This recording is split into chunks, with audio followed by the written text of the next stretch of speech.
Comento que Caled Anglo es conocido y amigo de la Sociedad Astronómica de la Costa Vasca, conocido por muchos de vosotros, que lo habéis visto en otros encuentros, astrónomo emérito del Observatorio de París y uno de los actores principales sin el cual la renovación y la nueva vida del punto meridiano de Abadía no hubiera sido posible. Merci. Bonjour à tous. Donc je vais vous présenter pas seulement la méridienne, mais le projet que l'on a pour la méridienne dans les années à venir. Alors on va d'abord voir ce que la méridienne a fait dans le passé et on verra aussi ce qu'on va faire dans le futur. Vamos a presentar en un momento cuál es el proyecto del meridiano, qué hizo en el pasado y qué va a hacer en el futuro. Alors la méridienne d'Abadía, c'est actuellement une propriété de l'Académie des sciences. On a parlé de l'Observatoire de Bordeaux, qui était propriété maintenant de l'Université de Bordeaux, avec ses problèmes de déménagement et d'abandon des instruments du fait de politique de l'Université et du ministère de l'Éducation nationale. Ici, le problème est différent. C'est l'Académie des sciences qui est propriétaire de l'Observatoire suite à un legs de son constructeur, le mécène Antoine Davet. En nuestro caso, el instrumento meridiano de Abadía es propiedad de la Academia de Ciencias. Es un caso diferente a lo que hemos visto hace un momento en el Observatorio de Burdeos, en el cual, pues, entre ministerios hay un conflicto en nuestro caso de aquí es mucho más claro. La Academia de Ciencias es propietaria dada debido a una donación de Antoine Davet, el primer propietario de este instrumento y de este observatorio. Alors on va voir que le méridienne d'Abadía, ça n'a pas été un jouet de quelqu'un de riche qui voulait avoir un instrument chez lui, mais c'est un instrument qui a apporté beaucoup à la science, à l'astrométrie, à la mesure des positions des étoiles. Mais après ça, on va se poser la question, maintenant que c'est arrêté, que ça s'est arrêté déjà du moment, en 1975, on le verra, qu'est-ce qu'on fait? Vamos a ver que este instrumento no era un juguete ni un capricho de un rico, sino que hizo grandes aportaciones para la ciencia y para la astronomía. Parado desde el año 1975, vamos a ver qué podemos seguir haciendo con él. Alors, ce qui serait intéressant maintenant, puisque ce genre d'instrument est un petit peu dépassé, on va voir pourquoi, ce serait de lui donner un rôle pédagogique, c'est-à-dire de montrer ce que c'est que l'astrométrie, de montrer à quoi peut servir un instrument comme ça. Alors auprès de qui? Il y a les scolaires, c'est très intéressant de leur montrer ça, le grand public, les étudiants. Il y a tout un public auquel on peut expliquer qu'est-ce que c'est que la science, et on a un véritable instrument pour ça. C'est vraiment un outil extrêmement utile pour ce genre de choses, ce qu'on n'a pas dans beaucoup d'endroits. Il y a beaucoup d'observatoires. Voyez par exemple à Bordeaux, ils ont des instruments qui pourraient servir et ils sont actuellement abandonnés. Alors il y a une association qui essaie de faire quelque chose, mais c'est très difficile. Mais ici, on essaie de faire quelque chose. Un instrumento que podríamos catalogar de modelo, en realidad nos puede servir mucho para esta función pedagógica, tanto en escuelas como para el público en general, y por qué no ofrecer proyectos para estudiantes universitarios. Poder trabajar con un instrumento histórico, pero al mismo tiempo equipado de la tecnología para poder hacer ese tipo de estudios. Pour faire ça, il faut une volonté. Pour réussir à faire ça, il faut une volonté du propriétaire. Ici, l'Académie des sciences a eu cette volonté de faire quelque chose de cet instrument. Mais la plupart des instruments des observatoires, il n'y a pas de volonté de la part des tutelles de s'en servir pour faire de la vulgarisation. Una cosa muy importante para cualquier tipo de los proyectos es la voluntad del propietario. En este caso, la Academia de Ciencias ha tenido esa voluntad para ir adelante en el proyecto, cosa que no sucede en la mayoría de otros observatorios con otros instrumentos parecidos. Alors on a cherché qui pouvait aider à cette vulgarisation de la science, et il y a des astronomes de l'Observatoire de Paris qui ont accepté de faire ça. Il y a les astronomes amateurs de la SAPCB qui se sont vraiment beaucoup investis dans l'affaire, et les étudiants de l'école d'ingénieurs l'ESTIA, qui ne sont pas très loin, eux aussi ont participé à ce projet. Teniendo la voluntad, vamos a ver quiénes pueden llevar adelante ese proyecto. Por un lado, astrónomos del Observatorio de París que se han comprometido en el proyecto. Por otro lado, los aficionados de la SAPSB. Y por último, estudiantes de la Escuela de Ingenieros Esquía en Biarritz, que también hay una voluntad por trabajar en el proyecto. Alors, qu'est-ce que c'est que cette méridienne? Parce qu'on en parle beaucoup, on a vu aussi que c'est un instrument qui avait servi à faire beaucoup de choses. C'est un instrument astrométrique. En astronomie, il y a beaucoup de disciplines différentes. Et il y en a une qu'on appelle l'astrométrie, qui est quelque chose de purement mathématique, de mesure. On fait de la mesure. On mesure le ciel. On mesure le ciel comme on mesure la Terre pour faire des cartes de géographie. Et bien là, on va faire des mesures du ciel pour avoir des cartes des étoiles. ¿Qué es un instrumento meridiano, un ciclo meridiano? Es principalmente un instrumento de astrometría que sirve para medir. De la misma forma que medimos la Tierra para conocer las propiedades, medimos el cielo. Alors pourquoi mesurer le ciel? Ça c'est la question qu'on peut se poser. À quoi ça sert de mesurer avec une grande précision le ciel? Eh bien déjà c'est pour comprendre qu'est-ce qui est fixe et qu'est-ce qui bouge. Parce que quand vous voyez toutes les étoiles dans le ciel que vous regardez, vous avez l'impression que tout ça, ça bouge pas. Ça tourne, parce que la Terre tourne, mais toutes les étoiles, les unes par rapport aux autres, elles ne bougent pas. Et bien si on fait des mesures très précises, on se rend compte qu'il y a des choses qui bougent, que toutes les étoiles bougent, que tout bouge en fait, et c'est quelque chose qu'on essaie de comprendre. ¿Por qué queremos medir el cielo? Primer objetivo, para saber lo que hay ahí, para poderlo medir y para darnos cuenta que todo se mueve y que se mueve en diferentes sentidos, no solamente girando por la Tierra gira, sino también hay muchos movimientos. Quand vous regardez le ciel et que vous regardez toutes les étoiles, vous avez l'impression que toutes les étoiles sont à la même distance de nous. C'est comme des petits points sur une voûte. Donc le problème des distances, il est fondamental. Et la mesure des positions avec ce type d'instrument va permettre de déterminer les distances à la Terre de tous ces petits points lumineux que vous voyez dans la nuit. Cuando observamos el cielo parece que todas las estrellas están a la misma distancia y sin embargo sabemos que no es así. Un instrumento de estos con la precisión suficiente y las distancias adecuadas nos permite medir esas distancias. Enfin, on a toujours besoin d'un système de référence, de savoir où on est. Dès qu'il y a un mouvement, on a besoin de savoir par rapport à quoi on bouge, d'avoir vraiment ce qu'on appelle un système de référence qui donne un repère de référence. On mesure les choses à partir de quoi? Eh bien, pour construire ce système de référence, il faut mesurer le ciel. Y para conocer todo ese tipo de medidas necesitamos un sistema de referencia. Un sistema de referencia que nos permitirá eso, ligar esas medidas que hacemos a esa referencia. Alors, cet instrument d'astrométrie, il ne mesure que des angles entre les objets.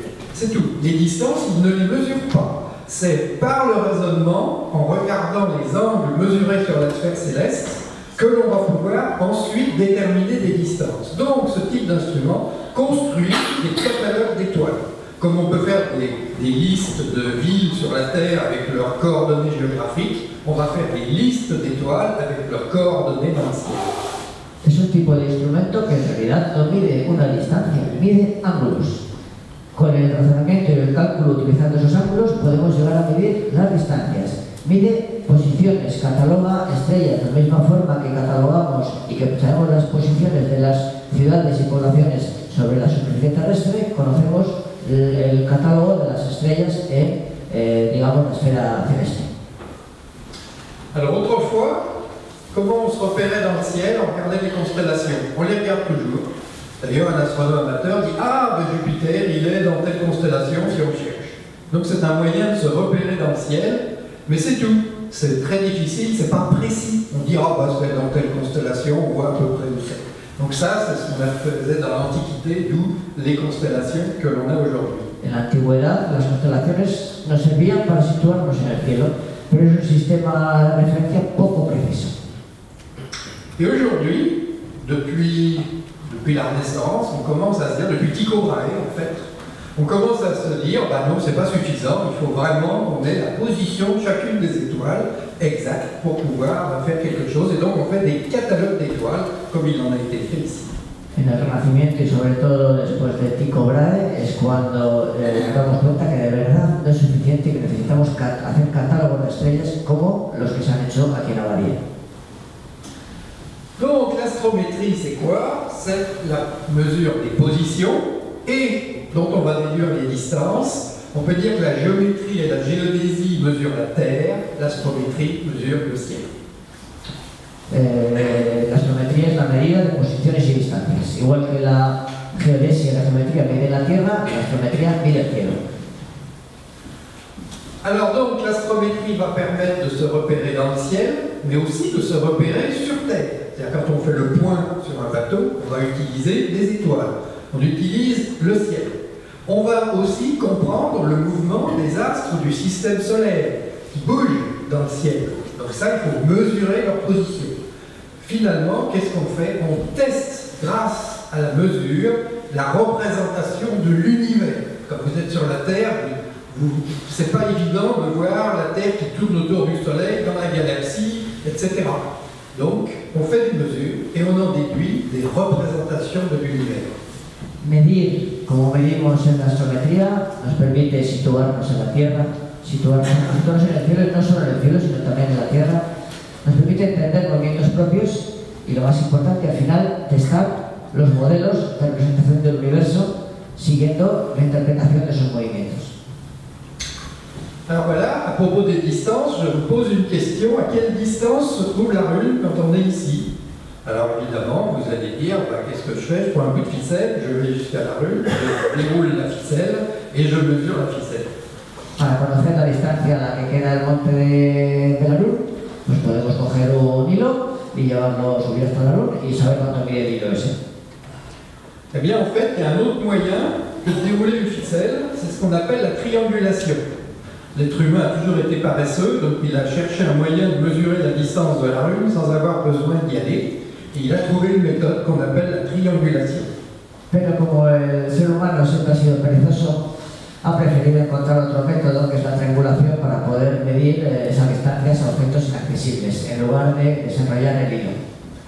Donc le principe de la triangulation, c'est que je regarde un objet qui est loin, je mesure sa direction, je me déplace, je remesure la direction et je construis un triangle. Et il y a un théorème de géométrie qui dit que quand on connaît la base d'un triangle et deux angles, on connaît tout le reste. Et donc on peut calculer la distance. Donc la distance à un objet quelconque va être calculée par des mesures qui ne nécessitent pas d'y aller. Si conocemos dos puntos separados por una base y los ángulos al objeto que queremos medir, podemos resolver ese triángulo y conocer la distancia. Alors, la question qui se pose, est-ce qu'on peut faire la même chose avec les astres? Je vous ai dit qu'on voyait des petits points, il n'est pas question d'aller jusqu'à une étoile pour mesurer sa distance. Est-ce qu'on peut appliquer ce principe de triangulation aux astres du ciel? Y vamos a intentar aplicar el mismo principio de triangulación a los astros. Y con un hilo hasta una estrella es un poco difícil, por tanto vamos a intentarlo de esta forma. Alors la réponse est oui, et on utilise ce qu'on appelle la parallaxe. Alors il est clair que quand je suis ici, que je regarde dans le fond et que je me déplace, je vois bien qu'il y a une différence d'angle. Mais quand vous regardez une étoile et que vous vous déplacez, elle ne bouge pas. En fait, elle bouge, mais elle bouge d'une quantité si faible qu'il est impossible de la mesurer. ¿Qué vamos a utilizar con las estrellas? El paralaje. Necesitamos una base grande porque si estamos mirando hacia una estrella, nos desplazamos un poco, vemos que la estrella está en el mismo sitio. En realidad es así, la estrella cambia de lugar, pero de tan poca cantidad que no somos capaces de ver. Donc pour obtenir un angle suffisant, ce qu'il faut, c'est augmenter ce qu'on appelle la base, c'est-à-dire quand je fais ma première mesure et quand je fais la deuxième, que j'ai une distance suffisante entre les deux. Donc là vous voyez la Terre, là c'est le pôle, et vous êtes là. Et vous regardez une étoile, et vous attendez que la Terre tourne d'un demi-tour, et vous aurez donc une base qui va faire 12 000 km. Et votre étoile, elle aura légèrement changé de direction. Et cet angle, ce changement d'angle, qui va permettre de faire la triangulation, on appelle ça la parallaxe de l'objet. Si conseguimos medir el ángulo hacia un objeto en un lado o en otro de la Tierra, conseguimos una base de unos 12.000 kilómetros. que nos permite medir diferencias de ángulo, por lo tanto, medir distancia, y eso es lo que llamamos el paralaje horizontal. Donc vous comprenez qu'en mesurant des positions sur le ciel à des instants différents, on va pouvoir faire ce calcul. Y midiendo diferentes posiciones en instantes distintos, pues podremos hacer esos cálculos. Le problème, c'est que les étoiles sont tellement loin que les 12 000 km de base avec la rotation de la Terre ne sont pas suffisants pour pouvoir mesurer la distance à une étoile. El problema es que la distancia a ciertas estrellas es tan grande que esa base de 12.000 kilómetros no es suficiente para encontrar diferencias de ángulo, para poder medir. Alors on va agrandir la base, on va faire une mesure à un instant donné, on va attendre 6 mois. Au bout de 6 mois, la Terre sera à 300 millions de kilomètres de son origine et on aura donc une base très importante pour mesurer une parallaxe qu'on appelle parallaxe annuelle. Lo que vamos a hacer es aumentar esa base. ¿Cómo podemos hacerlo? Pues midiendo 6 meses después de la primera medida, y por tanto la Tierra habrá recorrido la mitad de su órbita y tendremos una base mucho más grande. Donc voilà comment on mesure la distance des corps de l'univers. Eh bien, tout ça grâce à l'astrométrie et à ce type d'instrument. De esa forma medimos la distancia a ciertos cuerpos, ciertos objetos celestes, gracias a la astrometría y con instrumentos de este tipo. Le problème, c'est que plus les objets sont loin, plus l'angle est petit, et donc plus il faut une grande précision. Et vous avez ici l'évolution de la précision de mesure au cours du temps. Alors en secondes de degré, en arc sec, en arc seconde, vous voyez que dans l'Antiquité, Hipparque avait 1000 secondes, et qu'aujourd'hui, Gaïa a 1/1000e de seconde de précision. Donc on peut effectivement mesurer des distances encore plus éloignées. El problema es que este sistema necesita de precisiones muy grandes si queremos medir distancias muy lejanas. Y aquí vemos un histórico como desde la antigüedad griega la precisión que teníamos ha ido mejorando hasta el caso de Gaia, que llegamos a 1/1000ª de arco segundo. Alors une lunette méridienne se situe à peu près par là, vers 50 millièmes de seconde de degré. Un instrumento meridiano, un ciclo meridiano como el de aquí, se sitúa alrededor de los 50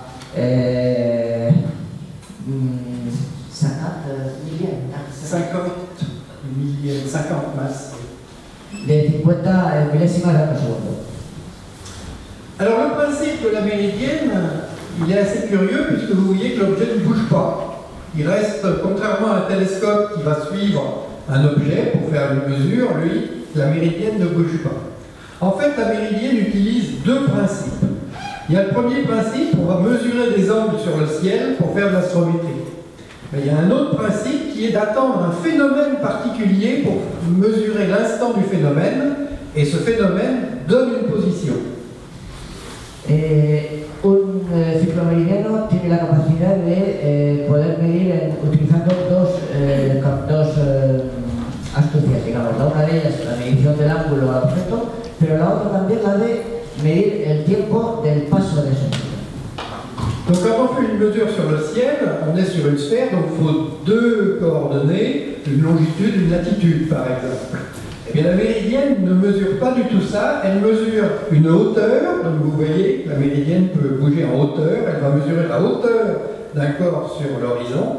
Et la deuxième mesure, c'est l'instant où le corps passe dans la direction du sud.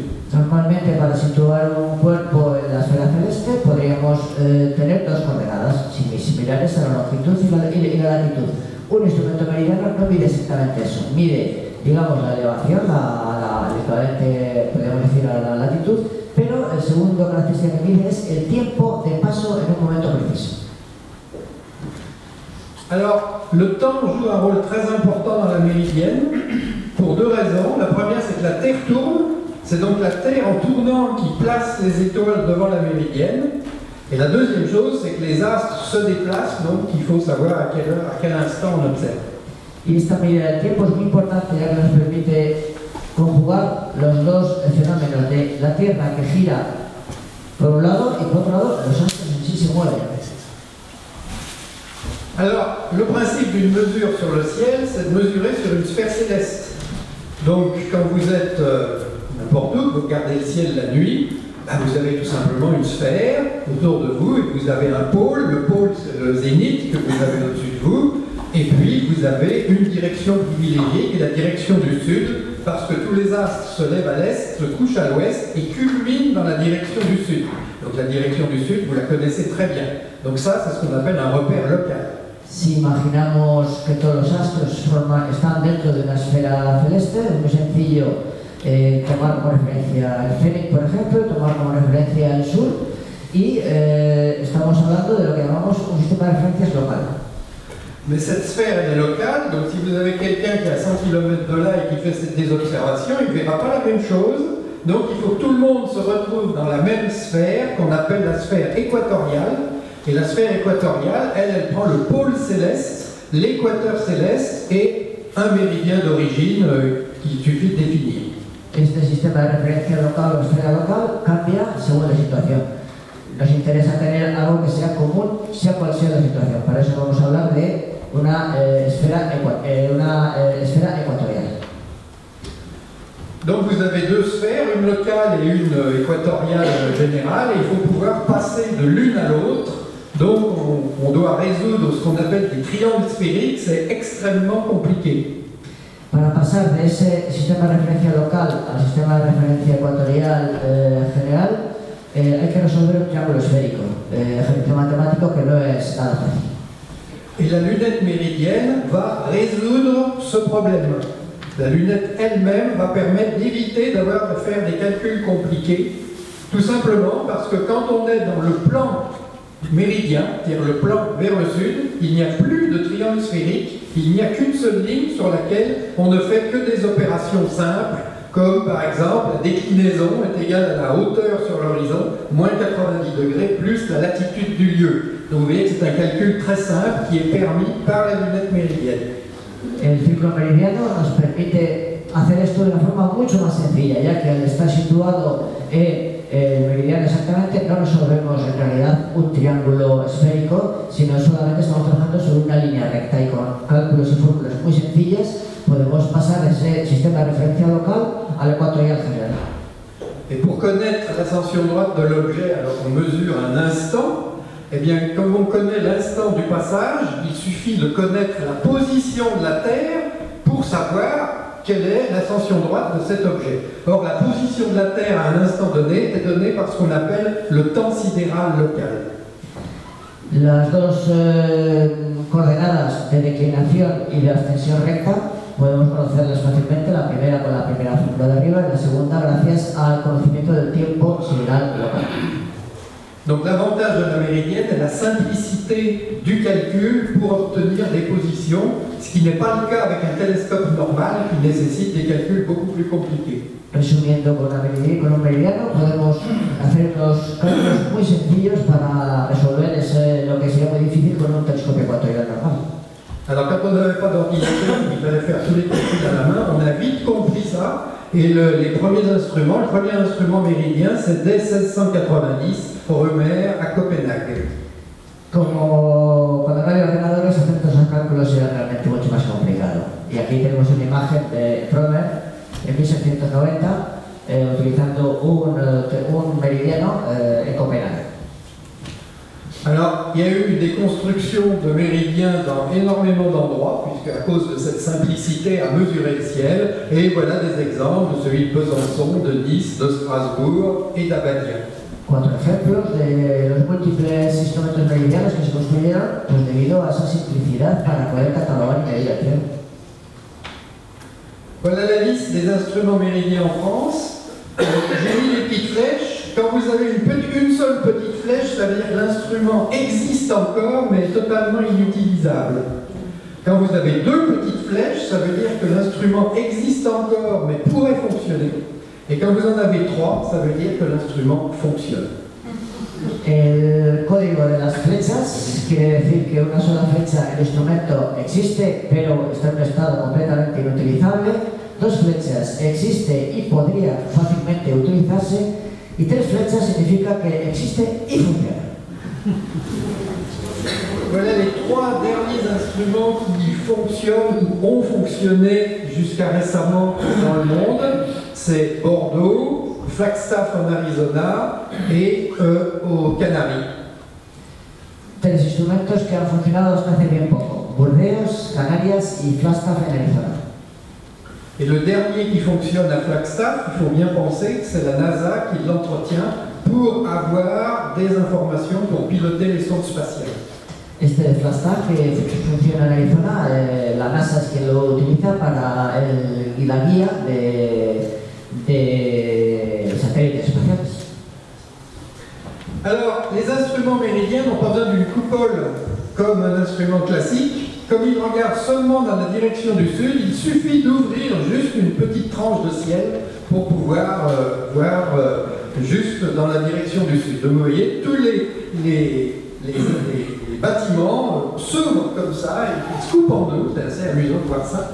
Et la lunette d'Abadia, c'est pareil, on peut l'ouvrir de la même façon. Un ejemplo de instrumentos curiosos para albergar un círculo meridiano. No es como una cúpula que se abre en cualquier dirección, sino que dividen el edificio en dos partes y para poder observar a lo largo de todo el meridiano. Donc voilà, ici, on a juste une petite ouverture comme ça, vous voyez, là c'est ouvert et on voit la lunette. El ejemplo de Abadia. Alors il y a une originalité pour l'instrument d'Abadia, c'est que c'est un instrument qui est décimal. On compte les angles non pas en degrés de 0 à 90, mais en grade de 0 à 100. Alors ça c'est quelque chose d'assez courant, puisque les cartes de géographie, les cartes de l'IGN sont en grade, sont souvent en grade, il y a les deux, sont souvent encore en grade. Mais ce qui est beaucoup plus étonnant, c'est que le temps aussi est décimal. Alors tout ça c'était une volonté de la Révolution française d'avoir du système décimal partout. Mais si le système métrique décimal a bien pris, par contre le temps en décimal, ça n'a jamais marché.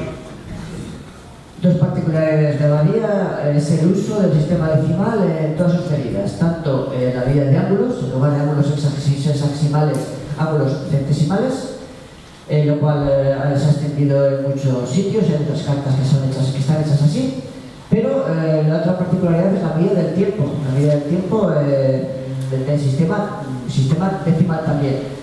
Medida del tiempo del sistema decimal que no ha tenido mucha popularización, no se ha usado prácticamente. Alors, il y a eu une période très longue ici. En fait, les observations astrométriques se sont faites entre 1876 et 1975. Donc vous voyez, c'est vraiment un siècle. Il y a eu un siècle de fonctionnement. Ça a commencé avec Antoine Dabadie, effectivement. Donc 1876, c'est la construction du deuxième observatoire. Souvenez-vous ce que Céline a dit hier. Il y a eu un premier observateur où il n'y avait pas de cercle méridien. Et c'est en 1876 qu'on installe cet observatoire-là. Et donc il y a d'abord Antoine Dabadie, et puis il y a tous ses successeurs qui continuent. Et les derniers, c'est l'Observatoire de Bordeaux qui envoyait des observateurs ici. El periodo de 100 años de utilización de este instrumento meridiano, que no estaba en el primer observatorio, antes de 1876, que había un observatorio en Abadia, no estaba ese instrumento, fue derribado para hacer este actual. Y los diferentes directores, desde Antoine Dabadie, el primero, hasta la titularidad, la dirección del Observatorio de Burdeos.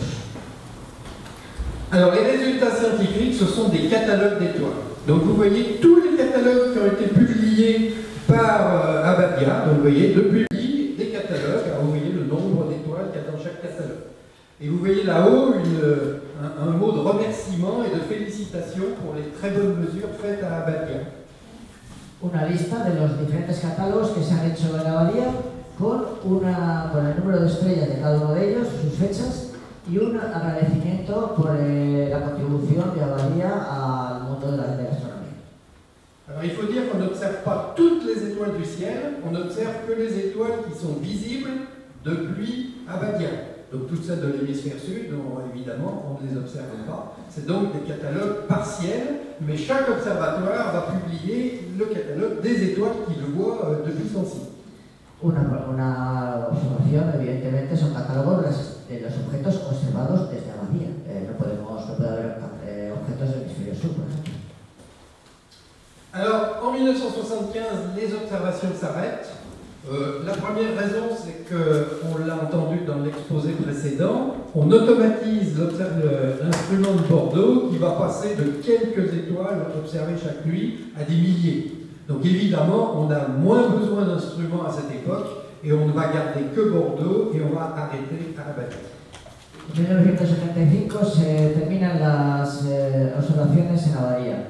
Una de las razones principales es porque la automatización del instrumento de Burdeos hace más fácil su uso, más barato y por lo tanto se decide parar las observaciones en Abadía. Et la deuxième chose, c'est qu'on va mettre au point des observatoires spatiaux.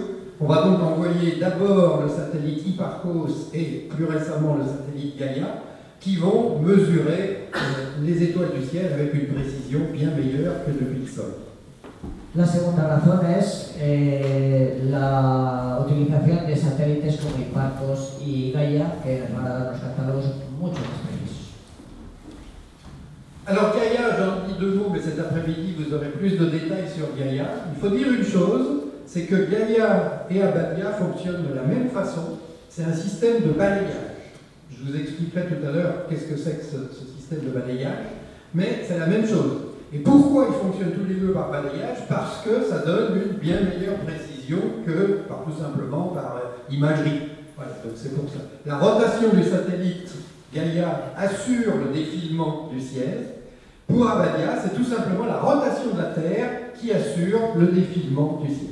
Esta tarde vamos a aprender muchas más cosas sobre Gaia, pero hay algo muy importante y es que un instrumento meridiano como este y Gaia funcionan de la misma forma, por barrido. En el caso de Gaia, la rotación del satélite asegura el barrido y el paso de los astros por los telescopios. En el caso del instrumento meridiano es la rotación de la Tierra quien hace ese barrido. ¿Por qué se hace así? Porque se consiguen precisiones mucho mejores que por apuntado con un instrumento, digamos, habitual. Alors, on va revenir sur le projet que nous avons à Abadía, remettre la méridienne. Alors, c'est un projet qui a commencé il y a 5 ans. Donc, il y a 5 ans, l'Académie des sciences se rend compte qu'elle ne satisfait pas à sa mission de vulgarisation de la science à Abadía. C'est un musée, on visite un très beau château, mais la vulgarisation de la science n'apparaît pas. Volvemos al proyecto de la Meridienne, que empezó hace 5 años, en el que la Academia de Sciences se da cuenta de un hueco en su tarea, en una de sus tareas principales de vulgarización de la ciencia. Abadía tenemos un castillo, tenemos un museo, es visitado, pero falta avanzar en esa tarea de vulgarización de la ciencia. Donc le projet c'est de remettre la méridienne en fonctionnement puisque c'est le seul instrument qui reste intact. Quand on a arrêté en 1975, on n'y a plus touché depuis. On est parti sans y toucher, sans rien démonter, ce qui n'est pas le cas dans la plupart des observatoires où quand ils arrêtent un instrument, ils le cannibalisent en prenant tout ce qui peut servir pour s'en servir ailleurs. Et donc remettre des vieux instruments en fonctionnement dans des observatoires classiques est beaucoup plus difficile. ¿Por qué hacer eso en Abadía? Entre otras cosas porque fue un instrumento que una vez paradas sus trabajos en 1975 se ha mantenido prácticamente intacto en su instrumentación, no como la mayoría de casos en los que cuando un observatorio para se hace ejercicio de canibalismo y se retiran todo aquello que puedas aprovechar para otras cosas. Alors, on n'a pas voulu remettre en fonctionnement comme ça l'était en 1975, parce que ce n'était pas la méthode utilisée par Dabadi, qui lui à l'époque faisait ça visuellement avec beaucoup de monde autour, et ce n'était pas non plus la façon dont on travaille aujourd'hui avec des détecteurs CCD. Se ha querido también no dejar exactamente esa instrumentación, ya que ni era la forma de trabajar original de Antero de Abadía, ni es la forma de trabajar actualmente con cámaras CCD o codificadores. Alors, qu'est-ce qu'on peut faire aujourd'hui? On va installer des caméras de façon à ce que tout le monde puisse voir ce qui se passe. Parce qu'il faut bien se dire qu'au début, il n'y avait qu'une seule personne qui était derrière, qui disait « Ah, top, ça y est, j'ai vu quelque chose ». Mais les autres, ils ne voyaient rien. Donc si on veut faire de la pédagogie et de la vulgarisation, il faut faire autrement. De forma que se ha decidido antiguamente en el que solamente el que tenía el ojo puesto en el ocular era capaz de decir, ah, ahora vas a ver. Alors, le public intéressé, c'est les étudiants. D'ailleurs, quand on a commencé à travailler, on a fait appel à des étudiants de l'ESTIA, qui est une école d'ingénieurs, tout simplement parce que eux, ils étaient intéressés à faire quelque chose de neuf avec une programmation de la machine. Uno de los públicos interesados son los estudiantes, los universitarios. Y de hecho el proyecto empezó con el trabajo de estudiantes de STIA para poner en marcha cierta instrumentación necesaria. Et le deuxième partenaire, c'était les astronomes amateurs qui, eux, savent ce que c'est qu'observer. Je dirais que les astronomes amateurs savent mieux observer que les professionnels. Parce qu'un professionnel, il arrive dans un endroit où tout est automatique, le télescope pointe tout seul, les données arrivent toutes seules. Un astronome amateur sait ce que c'est qu'observer. Donc pour remettre un instrument comme ça en route en commençant à le lire avec les mains, on a fait appel à la SAPCD. Otro participante, los astrónomos aficionados, ya que saben realmente qué es lo que hace falta observar. Muchas veces mejor que los astrónomos, que los profesionales que llegan a un observatorio en el que lo tienen todo automatizado y no tienen por qué saber hacia dónde ir a apuntar, qué es lo que hay que mirar. Esos astrónomos aficionados son la SAPCD. Donc l'idée est de montrer aux étudiants, aux scolaires et au grand public qu'est-ce que c'est que l'astrométrie et comment fonctionne la méridienne. El objeto es mostrar a estudiantes, escolares y todo tipo de público, el gran público, qué es la astrometría y cómo se utiliza un instrumento de este tipo. Alors aujourd'hui, effectivement, Abadia est un lieu patrimonial et culturel. Donc il y a énormément de public qui vient visiter Abadia d'abord comme un musée, comme quelque chose de beau, comme quelque chose qui nous vient du passé et qui était vraiment quelque chose d'extraordinaire qui a été fait. Donc c'est la première chose, mais vous voyez, il y a une visite et on dit, bah voilà, actuellement on dit, bah, il y a un instrument qui est là, qui a servi dans le passé, puis ça ne va pas plus loin. Una visión de Abadia hoy es que es un sitio de patrimonio cultural. Bueno, varios instrumentos, ¿verdad? Hasta ahí llegamos. Alors ce qu'on va faire, c'est effectivement montrer le passage d'un astre au méridien. On va faire des mesures. Effectivement, les jeunes qui viendront là pourront faire des mesures. Pas forcément en temps réel parce que la météorologie ne le permet pas toujours. Et on va aussi montrer les différents types de fonctionnement et développer l'intérêt des amateurs pour l'astrométrie. Parce que les amateurs font plutôt de l'imagerie. Et là, on va justement leur expliquer qu'ils peuvent faire de l'astrométrie. ¿Qué queremos? Pues conseguir no solamente mostrar el paso de los astros, sino hacer medidas tanto universitarios como alumnos. Tal vez no en tiempo real, porque a veces las nubes no nos lo van a permitir, pero con registros previos hechos. Y una cosa muy importante, desarrollar el interés de los astrónomos aficionados por la astrometría. Hoy en día la mayoría de astrónomos aficionados están muy interesados por las imágenes, pero podemos mostrar que la astrometría es una parte de la astronomía muy importante. ¿Y qué podemos hacer? Alors pour faciliter les observations, on a installé un codeur qu'on pourra vous montrer. C'est quelque chose qui indique sur un ordinateur qu'est-ce que regarde la lunette. Autrefois, c'était beaucoup plus compliqué parce qu'il fallait lire sur des cercles gradués les positions. Donc il fallait plus de monde. Il y avait quelqu'un qui était chargé de lire sur les cercles, un autre qui faisait autre chose, l'autre qui observait. Aujourd'hui, on a ce qu'on appelle un codeur qui dit voilà ce que la lunette regarde. Uno de los primeros trabajos fue instalar un codificador que nos facilita mucho la tarea, ya que nos dice rápidamente dónde está dónde está apuntando y si es necesario de estar mirando en los círculos y tener muchas personas alrededor. Alors, le photomètre qu'il y avait en 1975, c'était quelque chose qui remplaçait l'œil humain, puisqu'autrefois avec un badiste, il y avait quelqu'un qui regardait à l'œil, pour que ce ne soit pas faussé par la perception de l'individu qui observait. On a mis un photomètre, c'est-à-dire comme un œil artificiel, qui quand il voyait passer l'objet, disait « Ah !» Il donnait un signal, on notait l'heure et on avait l'observation. Et ça, on l'a remplacé par une caméra CMOS, c'est-à-dire quelque chose qui enregistre tout ce qui passe.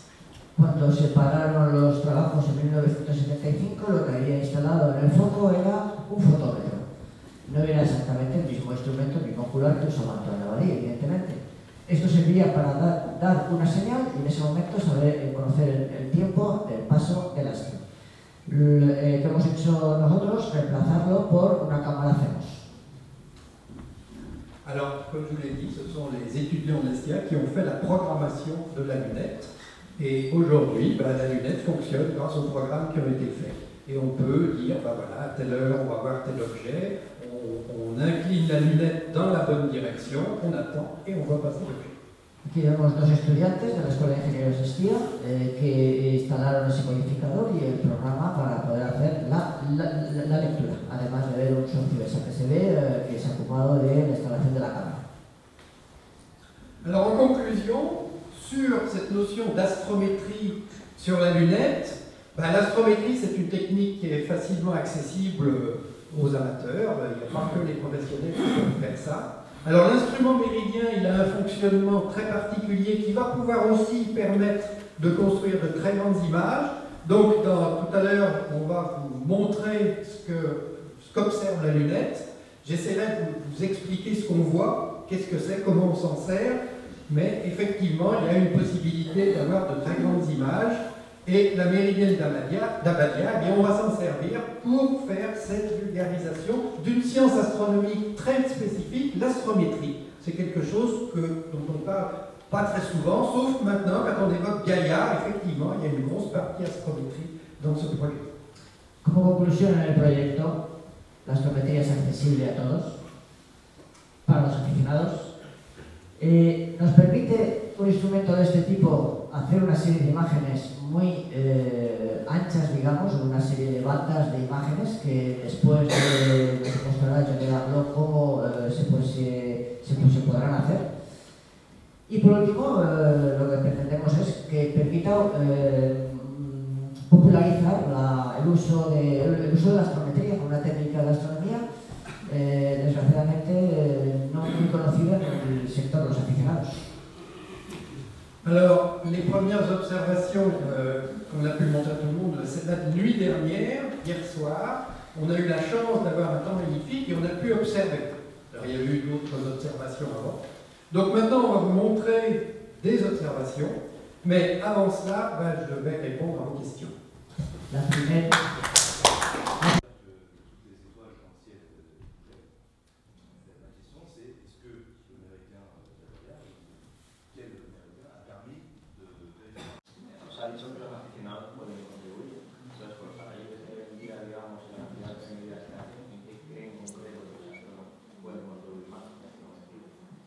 En tenant compte les satellites, les quantités de mesures qu'on a actuellement, dans quel domaine les amateurs peuvent contribuer dans le domaine de l'astrométrie? Dans le domaine de l'astrométrie, je pense que les amateurs peuvent contribuer pour la mesure du mouvement des objets qui vont très vite. Si on prend un satellite de Jupiter ou de Saturne, alors Saturne, il y a la mission Cassini qui donne beaucoup de résultats, c'est pas très utile. Mais si on regarde les satellites d'Uranus, il n'y a aucune mission, c'est seulement depuis le sol, et c'est des objets qui bougent très vite. Donc si les amateurs peuvent mesurer des positions, c'est quelque chose qui peut être utile, puisqu'il faut en accumuler en permanence tellement les objets bougent très vite. La principal aportación sería para medir el movimiento de objetos que van muy rápido y que además están relativamente cerca, como por ejemplo satélites de Júpiter, satélites de Urano, a donde no hay prevista ninguna misión espacial, satélites de Saturno también, pero después de Cassini pues está casi todo hecho. Y las medidas astrométricas de aficionados pueden ser muy interesantes para confirmar movimientos, confirmar posiciones, incluso para misiones que vayan allí, saber dónde está cada quien en cada sitio. Je voudrais rappeler qu'on a lancé des campagnes d'observation des phénomènes mutuels des satellites de Jupiter. On en fait tous les 6 ans. On lance des campagnes, c'est à but astrométrique. Eh bien, dans ces campagnes d'observation, 90% des observateurs sont des amateurs. Hay campañas lanzadas de observación de los fenómenos mutuos de satélites de Júpiter Y esas campañas están abiertas a todo el público y de hecho más del 90% de esas observaciones están hechas por aficionados. Bon, quelle magnitude pouvez-vous atteindre avec un tel appareil? Alors, dans le passé, c'était des étoiles assez brillantes, mais selon le récepteur qu'on met derrière, on peut monter en magnitude. On n'a pas encore de récepteurs qui nous permettent d'avoir une magnitude 20, mais pourquoi un jour ça n'arrivera pas? Donc actuellement, c'est quelle magnitude? Qui c'est qui peut nous dire ça? Dans celle qu'on a vue hier soir, il y en avait qui étaient de la magnitude de une dizaine, 12, non? 9-10? Oui. Mais bon, c'est la caméra actuelle qui fait ça.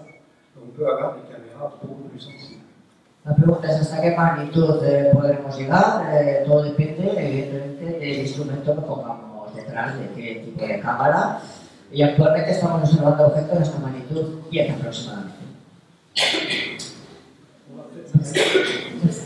qu'on pourrait observer voir le observateur de la Terre, les Mars, Phébos et Démos, c'est faisable ou pas faisable? Le télescope, c'est pas faisable? Non, je crois que c'est pas faisable. Non, c'est pas faisable. Bueno, la última pregunta era que si podíamos ver satélites de Marte, como fueron los satélites de Marte, Phobos y Deimos, pero probablemente sean demasiado veces. Merci.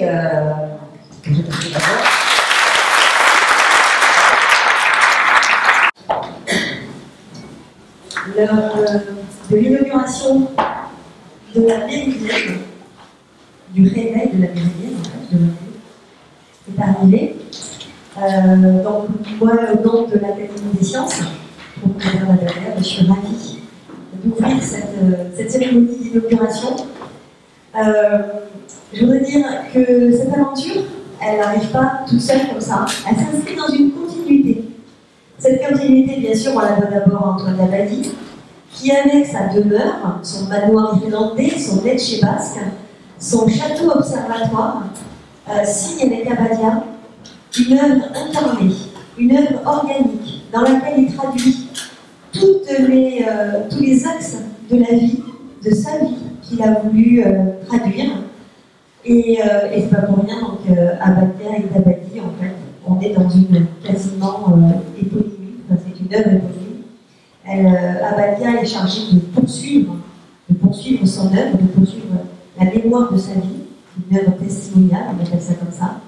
Et d'ailleurs, le legs le disait bien pour l'Académie, poursuivre le travail, poursuivre l'œuvre scientifique.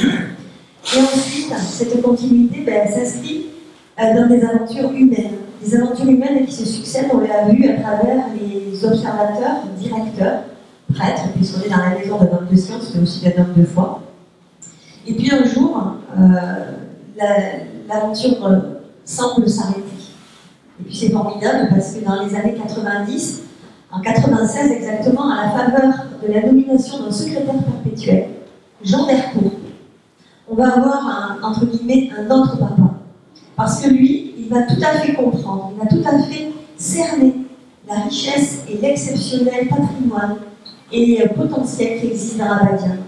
Et en partenariat avec d'autres hommes qui vont signer l'aventure avec lui, qui seront représentants du ministère de la Culture en région, à travers la DRAC, ou de la région Aquitaine elle-même, ou du département, eh bien, ils vont s'associer pour permettre à Abadia de rebondir avec toutes les richesses conscientes.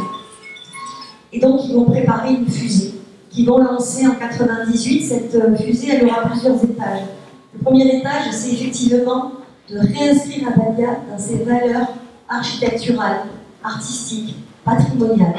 Et donc, une grande campagne de restauration va durer un peu plus de 10 ans, pratiquement autant d'années qu'il a fallu pour construire Abadia. Le deuxième étage de la fusée, une fois Abadia ayant retrouvé son faste d'antan, eh bien, c'est de permettre aussi de professionnaliser l'accueil du public. L'Académie des sciences est consciente que ce n'est pas sa vocation de faire de l'exploitation entre guillemets touristique. Et donc, grâce à la participation de Handaï, associée à Handaï Tourisme, et par le biais d'une délégation de service public, eh bien, l'Académie va pouvoir confier donc cette gestion et exploitation à la ville d'Handaï et Handaï Tourisme. De la sorte, le deuxième étage de la fusée se lance avec notamment la construction du magnifique pavillon qui accueille les visiteurs et qui permet aussi d'avoir une petite salle d'exposition. Et là maintenant, l'Académie des sciences peut se concentrer sur le troisième étage de la fusée. Le troisième étage de la fusée, c'est effectivement de redonner vie à l'observatoire, de lui permettre à nouveau de remplir les missions que l'Académie des sciences s'est fixées et que Jean-Eudes a rappelé à l'instant dans son exposé, à savoir de faire de la diffusion de la culture scientifique, de favoriser l'attrait et le goût pour les sciences et la connaissance. Voilà, et ça, c'est vrai que ça n'aurait pas été possible, l'aventure humaine est continue, sans le partenariat avec l'Observatoire de Paris. Vous avez compris que Jean-Eudes est mon référence et voilà, pour moi, il est essentiel dans cette démarche, moi qui suis la locale de l'étape. Et puis, cette aventure, elle ne serait pas non plus possible sans nos partenaires, enfin, moi je dis nos partenaires, l'Académie des sciences, et son partenaire historique, la Société d'astronomie de la Côte Basque, qui depuis le début, on peut dire, depuis 20 ans, accompagne l'Académie des sciences pour justement, dans le cadre d'événements grand public, qui sont systématiquement libres et gratuits, et là vraiment c'est tout à leur honneur, on accueille le public pour les nuits des étoiles, pour les journées du soleil, les rencontres transfrontalières bien sûr, de sorte de faire vivre toujours cette culture scientifique dans l'actualité des sciences aussi. Et aujourd'hui, notre actualité, c'est l'astrométrie et la renaissance de la méridienne, accompagnée de la nouvelle génération, représentée ici par Sébastien. Et Sébastien, en fait, c'est très touchant, parce qu'il ne le savait pas en arrivant ici, en tant qu'étudiant de l'école de l'Estia, participant avec ses autres camarades à ce travail d'équipe, mais en fait, il a découvert, par hasard, en regardant notamment cette photo, que à l'origine, la première équipe d'astronomes qui accompagne l'abbé Louis-Serge Schaffel dans les travaux de relevé d'étoiles sur la méridienne, eh bien, il y a un arrière-grand-oncle à lui. C'est arrière-arrière, hein, oui, forcément. C'est arrière-arrière-grand-oncle. Ah oui, en fait, il y a des deux. Il y a deux arrière-arrière-grand-oncles à Sébastien. Donc, voilà, c'était vraiment la petite touche chaude et d'émotion qui a accompagné aussi ce projet. Et maintenant, je vais passer la parole à notre partenaire historique, représenté par son président, Philippe Beauchamp.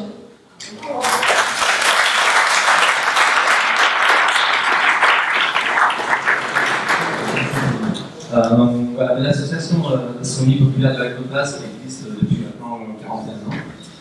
Et comme l'a dit Céline tout à l'heure, depuis 20 ans, depuis 1998, il y a un démarrage d'une innovation qui a été observée par la connaissance sur le château de Saint-Jean-Maria. On a voulu une association, pour moi bien sûr, mais tous les gens qui ont participé aux travaux de l'association ont voulu s'implanter, avoir un appui ici. Je trouvais qu'ici, en fait, c'était quelque chose d'extraordinaire, c'était aussi un centre de sciences, et que basé sur l'astronomie aussi, et l'astrométrie, et qu'il fallait redonner de la vie à ça, et en fait, nous, dès l'origine, on a voulu participer. Alors, on a été très bien accueillis par des sciences sur les premières innovations que l'on a fait, très bien accueillis aussi, et promus aussi par Amélie Gandaille, donc l'Office de tourisme maintenant, c'est la gestion du château. Voilà. Et depuis quelques années maintenant, ça fait un petit moment, voilà, j'en ai discuté un petit peu avec la faculté des sciences, et après, je crois 2 ans après, Jean-Louis Largot qui est venu, et qui m'a dit, Philippe, voilà, c'est bien, vous travaillez ici, mais cette lunette, qu'est-ce qu'on en fait? Moi, j'ai un projet pédagogique, c'était un petit peu le fondement de l'association, et donc on a discuté, on a développé le projet, on a réfléchi à des choses pour ne pas laisser se remplir de poussière. Et voilà, Jean-Luc, c'est vraiment le promoteur de ce projet, c'est lui qui l'a initié, c'est lui qui l'a mis en place, c'est lui qui nous pousse aussi. Et donc on essaie de le suivre. Voilà, lui, après, Jean-Luc Largot a mis le projet avec l'ESIA en place. Et c'est grâce au travail de l'ESIA en fait, que nous, on a pu venir derrière, parce que tout le monde n'était pas capable de faire ça, l'association, c'était pas notre travail. Et voilà, donc, comme l'a dit Jean tout à l'heure dans sa présentation, donc effectivement, il y a un système, c'est vraiment la rénovation des lunettes, c'est vraiment un travail pédagogique. C'est vraiment une étude pédagogique, donc avec les classes, les stages qui ont été encadrés par l'Observatoire de Paris. Et donc, nous, on a la fierté d'avoir la délégation des animations grand public. Et donc, on a commencé déjà à faire quelques travaux sur la base de la position et l'installation du capteur optique. Et on a fait il y a quelques temps, donc je vous propose de regarder là-haut. Voilà, il y a une semaine, à peu près dans cette position-là, par rapport à moi, évidemment, on est bien. Voilà, on a pu faire les premières images de passage d'étoiles où il y avait bien dans la lunette avec une première caméra. Voilà, et ça, je crois que je remercie beaucoup. Et je voudrais surtout remercier Céline Daradan, qui nous suit le jour et la nuit. Ouais, ils me font coucher tard, c'est vrai. Voilà, mais alors, ils nous accueillent pour la Rosebelle et nous, on est extrêmement heureux. Et alors, une petite pensée pour Jean Delcourt. Quand il a pris à bras le corps, c'était une aventure quand même audacieuse, il fallait sacrément avoir du courage, j'y crois. Quand il a engagé il y a 20 ans la réouverture au public d'Abalia et ses gros chantiers, donc ses étages de fusée, il avait déjà mis en perspective et la volonté de faire de la science, en tout cas des observations en direct. Et donc là, aujourd'hui, eh ben, voilà, on va à nouveau pouvoir observer en direct dans la lunette d'Abalia. Oui, je voudrais quand même rappeler qu'à l'origine, quand on s'est rencontrés, on s'est dit il faudrait quand même quelqu'un qui nous aide à programmer cette lunette. Et on a fait appel à Destier en disant oh, il y a quand même déjà intelligent d'abord, on va aller chercher. Et on a proposé un stage, tout simplement. On a dit voilà, un stage de fin d'études, un stage. Projet de troisième année. Voilà, un projet de troisième année. On a proposé ça, c'était voir ce qu'on pouvait faire avec cet instrument, enfin comment on pouvait faire fonctionner le programme.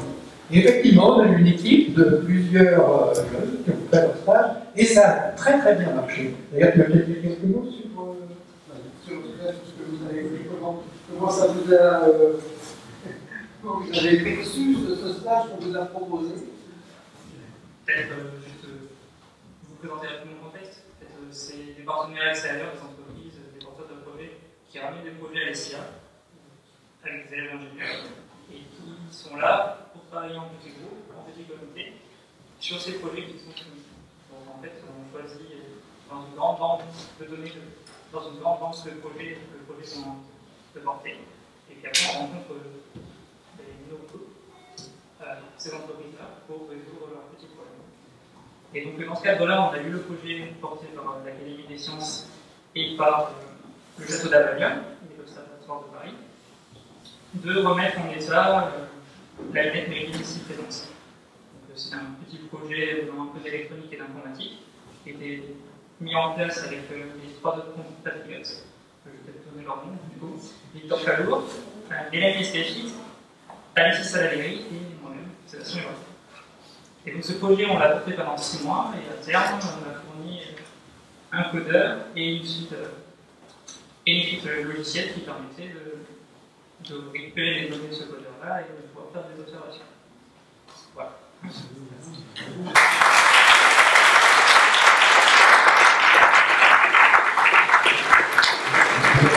Un petit mot, c'est en fait ces 2 étoiles, Gelo et sa compagne.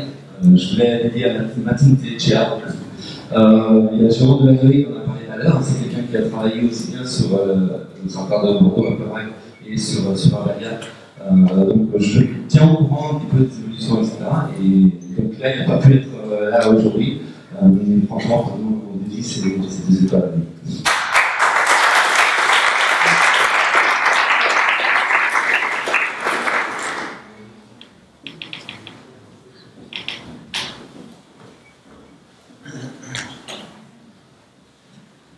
Donc, je vais essayer de vous montrer quelque chose, mais auparavant, je voudrais quand même dire un mot sur l'astrométrie. L'astrométrie en France, c'est quelque chose qui marche très bien, puisque vous avez vu que l'Hyparcos, c'est d'origine française, Gaïa aussi, et ce sont vraiment des très très grands succès. Et tout ça, c'est dû à quelqu'un qui s'appelle Jean Kowalewski, qui est un mécanicien céleste, qui était le directeur du laboratoire où j'ai été recruté, c'est lui qui m'a recruté. C'est lui qui m'a demandé de faire de l'astrométrie. Et c'est à lui que je dois ma carrière, et je voudrais quand même dire un mot sur lui. Donc c'est quelqu'un qui est décédé au mois d'août dernier. Donc juste au moment où Gaïa commence à donner tous ses résultats. Et bon, c'est vrai, bon, il a recruté, c'est peut-être pas ce qu'il a fait mieux, donc quand il a commencé à faire de l'astrométrie, il a aidé justement au lancement des premiers satellites artificiels français de géodésie qui faisaient de la mesure. Voilà. Donc il a fondé le laboratoire où j'ai été recruté, c'était donc le service des calculs et de mécanique céleste du bureau des longitudes, qui aujourd'hui est l'IMCCE, dont j'ai été directeur pendant 10 ans, mais maintenant je suis en retraite astronome émérite. Et Jean-Claude Alexis est parti ensuite, il a créé le CERCA à Grasse, le centre de recherche géodésique, et je suppose que pour le dire, enfin, c'est quelque chose où il y avait beaucoup d'astrométrie et de géodésie. Voilà. Et c'est lui qui a initié l'astrométrie spatiale avec Hipparcos, puis ensuite avec elle. Donc voilà, je vais dire un mot, puisqu'on parle d'astrométrie, c'est effectivement une science dont on ne parle pas beaucoup, mais il y a un renouveau et on se rend compte qu'on en a énormément besoin.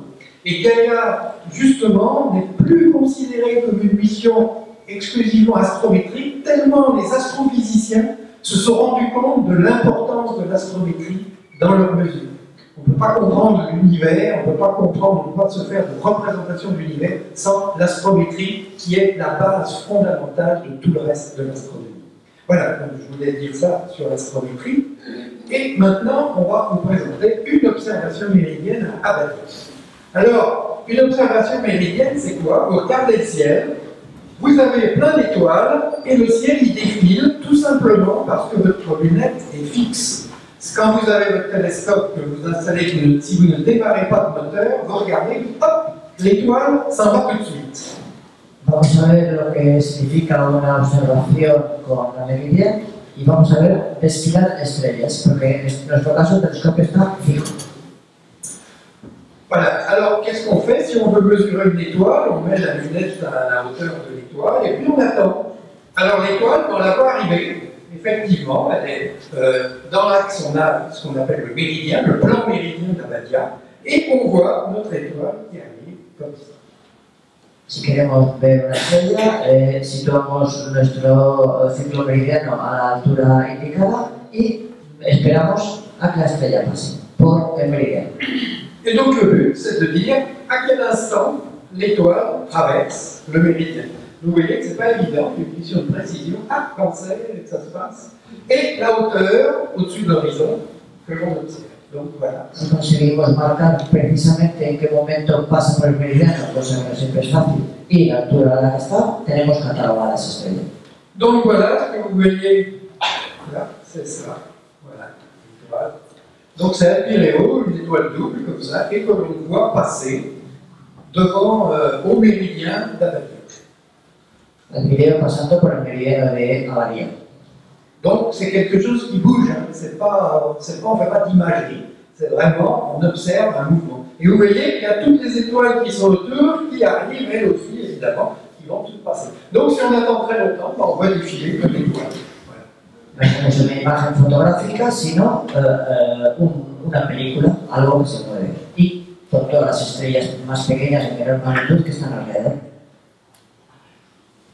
Voilà, vous repasser. Alors hier soir, ceux qui étaient là ont pu voir en direct des étoiles. Donc grâce à la programmation, grâce à l'installation de caméras de la programmation de l'espace, et ben maintenant on est capable de dire, ben voilà, je vais observer telle chose, je mets à telle heure la lunette dans telle position et je vois passer un vidéo.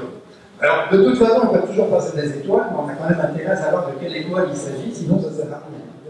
Ayer, con el buen tiempo que hizo, anoche pudimos hacer las observaciones ya de una forma más normal, después de muchos meses de probar, de saber a qué altura, y gracias al trabajo de programación y instalación de equipos. Y esa estrella pequeña que también vemos, le interesa saber cuál es.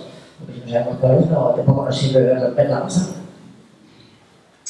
Alors effectivement, il faut noter l'instant du passage. Alors, mesurer la hauteur, c'est facile, mais l'instant du passage, alors, autrefois, c'était la méthode de l'œil et de l'oreille. L'oreille, c'était pour le temps. On entendait le temps, voilà, top, top, top, et puis on disait, ah voilà, donc je sais à quelle heure le passage a eu lieu. En una época se utilizaba el método del ojo y del oído principalmente para marcar el tiempo, porque se oía el reloj del péndulo, tac, tac, tac, tac, y el observador era capaz de decir ahora es cuando vamos a poner meridiano. Alors en fait, l'inconvénient, c'est que selon, il y a ce qu'on appelle l'équation personnelle, c'est-à-dire qu'il y a des gens qui ont tendance à voir le passage avant qui passe et d'autres qui le voient après. Donc on a automatisé, on a eu une méthode automatique d'un détecteur qui dit ah, je vois l'étoile, donc lui il n'avait pas d'influence personnelle. En los años 50 se automatiza este método para evitar la percepción personal de decir ahora ha pasado, ahora no ha pasado, y con esa automatización se evitan esos errores. Alors, l'observation moderne, comme vous avez dit, on a mis une caméra, c'est-à-dire une caméra CMOS transformée en DCCD, et on va lire la cible en mode TD. Alors, c'est quoi ce système? Puisque le télescope ne suit pas l'image, l'astre, si je fais une pause, je vais avoir un trait. Évidemment, comme quand vous mettez un appareil photographique sur le ciel, vous avez les étoiles qui tournent, et ça vous fait des filets d'étoiles. Como no hacemos imágenes, no hacemos una foto, sino que es un film del paso, lo que vamos a intentar es captar cada uno de esos pasos. Alors, on va faire un film plutôt qu'une photo, mais il va falloir prendre un système de photos que l'on peut mesurer. C'est pas un film, c'est joli, on voit bouger les choses, mais c'est pas suffisant. Donc, ce qu'on fait, c'est qu'on va tout simplement lire l'image chaque fois que l'étoile passe d'un pixel à un autre. Pour ceux qui savent comment sont faites les caméras CCD ou CMOS, chaque fois que l'étoile passe d'un pixel à l'autre, on lit l'image. Hacer una película no es solamente para hacer algo bonito, sino que queremos medir, por lo tanto tenemos que poder medir en cada una de esas posiciones, cada una de esas columnas, medir cuánto, qué posición y qué tiempo está la estrella ahí. Et si on additionne toutes ces images les unes derrière les autres, eh bien on va faire une image très très longue qui correspond à toute la durée pendant laquelle on observe. Donc si une nuit, on se met au début de nuit sur un objet et qu'on laisse défiler toute la nuit, on va avoir une image extrêmement longue, mais avec la hauteur du capteur. Y si conseguimos apilar todas esas medidas, podremos hacer imágenes muy largas, digamos, muy anchas, de todo ese paso durante el tiempo que estemos observando durante la noche. Pero cada una de esas medidas, lo importante es que sean medidas que poder medir. C'est le principe de Gaïa. Gaïa fonctionne comme ça, balaye le ciel et descend des informations au fur et à mesure. Por lo que parezca, exactamente el mismo principio que utiliza Gaia. Voilà, donc on peut avoir une image très très longue comme ça, par défilement, où il y a toutes les étoiles qui passent. Aquí tenemos un ejemplo de un tipo de imagen que podremos llegar a conseguir con este instrumento, en modo TD. Donc voilà, si je mets une caméra CMOS, donc il y a un ensemble de pixels comme ça, j'ai donc tout le ciel qui va défiler, et qui va donc défiler comme ça, devant, et à chaque fois, je lis une image. Voilà. Aquí vemos como el cielo va desfilando por delante de nuestro captor CMOS. Si tenemos perfectamente medido en cada píxel lo que hay, podemos al final obtener una imagen de ese tipo. Voilà, aujourd'hui, donc, on va continuer à observer. Alors, réaliser des grandes images, donc il va falloir d'abord mettre un logiciel au point, effectivement, pour faire ça. Mais aussi, on peut faire de la pédagogie. C'est-à-dire que, tout simplement, autrefois, on emmenait des instruments méridiens en voyage pour connaître sa longitude. Donc, on peut calculer la longitude d'Andaï avec cet instrument. Voilà. On peut, alors évidemment, il y a on doit connaître les coordonnées de l'objet observé. C'est alors on va pas mesurer, on dit ah, je connais cet objet, donc il me donne la longitude d'Andaï. Et d'un autre côté, je connais la longitude d'Andaï, et donc j'en déduis la position d'un objet. Donc ça marche dans les deux sens. De la misma forma que hacer esas imágenes, siempre en el objetivo de observaciones pedagógicas, podremos hacer medidas, por ejemplo, para confirmar y medir la longitud de Endaya. Y de la misma manera que conocido las coordenadas de ese astro y en el momento del paso podemos conocer las coordenadas del sitio que estamos observando, podríamos hacer una prueba inversa, conocido el sitio que observamos, conocer perfectamente la posición de la estrella. Alors, c'est pas tourné en rond, hein, parce que d'un côté, on mesure la longitude, puis après, on mesure la coordonnée des objets à partir de la longitude. Pas du tout. On va prendre les objets au début, c'est-à-dire il y a très longtemps, quand on ne connaissait pas la longitude d'Andaï. On venait en Andaï avec, on connaissait des objets très bien connus, on a eu la longitude d'Andaï. Depuis, on a amélioré la longitude d'Andaï par d'autres méthodes, et maintenant, on utilise la longitude d'Andaï pour avoir des positions. Désolé.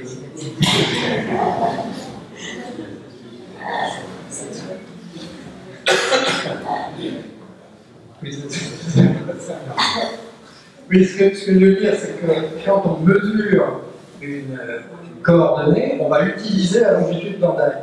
Donc, si je connais très bien la longitude d'Andaï, j'ai ma position d'objet.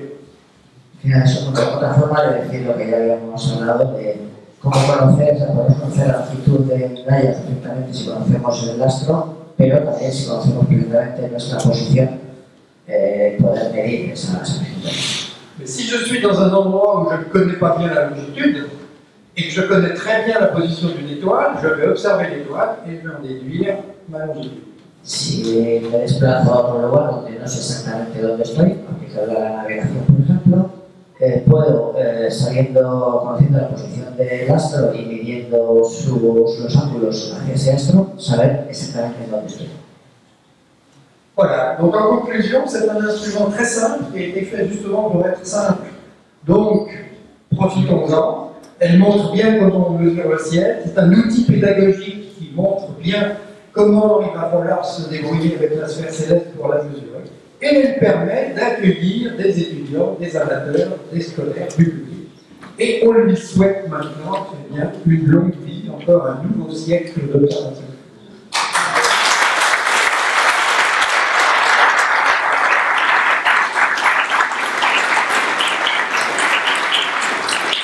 Le programme de la matinée s'achève sur cette belle action. Et donc maintenant, je vous invite à nous retrouver donc, cet après-midi à Aïsabia à partir de 15h. Et j'ai plus le programme en tête par cœur. Je crois que Philippe va nous dire ça ou Satur sur la conférence qui nous attend à Aïsabia à 15h. El programa de la mañana se ha terminado, os invitamos a todos a venir a las 3 de la tarde a las fiestas de vacaciones de Aïsabia, en el cual empezaremos hay ahora dos conferencias previstas. A las 3, Carme Jordi de la Universidad de Barcelona nos hablará sobre Gaia. Después a las 4:30 o 5 menos cuarto, Jean-Philippe Poussin hablará sobre la astronomía y la música. Desgraciadamente el concierto que estaba previsto ha sido anulado, no es posible, como podemos explicarlo ya, y entonces Philippe Morel nos hablará después de la cometa Virtanen. Le programme de l'après-midi à partir de 15h au centre de vacances à Aïsabia, à Carme Jordi de l'Université de Barcelone, qui vient d'arriver à un congrès à propos des résultats Gaia, va nous parler de ses spécialités des résultats Gaia. Et après, à 5h15, Jean-Philippe Poussin parlera de l'astronomie et la musique. Et finalement, les concerts qui étaient prévus, ce n'est pas possible parce que, bon, on a expliqué déjà le problème entre les Poussin et nous. Et finalement, Philippe Morel va nous parler de la comète Virtanen. J'espère, malheureusement ce soir, cette nuit sera couvert. Donc on ne pourra pas faire de l'observation, on ne pourra même pas utiliser la lumière méridienne. Donc l'exposé de Marc Mignona à propos de la mesure de la lumière faite par quelqu'un, je ne me rappelle plus, sera fait probablement ici, une fois qu'on a les moyens installés. Quiero decir que al final, como esta noche no va a ser bueno, pues no podremos observar ni fuera, ni creo que con la meridiana. Por tanto, la charla sobre la medida de la luz por Solner, que Marc Miñona nos va a hacer. En vez de hacerla en la capilla, la haremos seguramente también aquí por cuestiones más prácticas. Muchas gracias. Excusez-moi, je voulais juste dire un dernier petit mot. Donc, moi, je suis très heureux que le groupe de Hanoï ait pu venir ce matin pour nous présenter le Parac. Donc, un des projets aussi sur lesquels on a réfléchi, c'est effectivement de pouvoir faire des mesures peut-être de parallaxe justement entre la méridienne de Parac et la méridienne de Davia, en espérant effectivement que ce projet-là pourra permettre aussi de donner un petit coup de pouce pour essayer de conserver cette méridienne sur Parac et retrouver un petit peu l'historique qui s'était passé entre Florac et voilà, je veux dire encore un merci à Jérôme de Hanoï et à toute l'équipe des Sirius qui font un travail vraiment énorme pour la conservation de ce site. Et on est vraiment avec vous. Merci.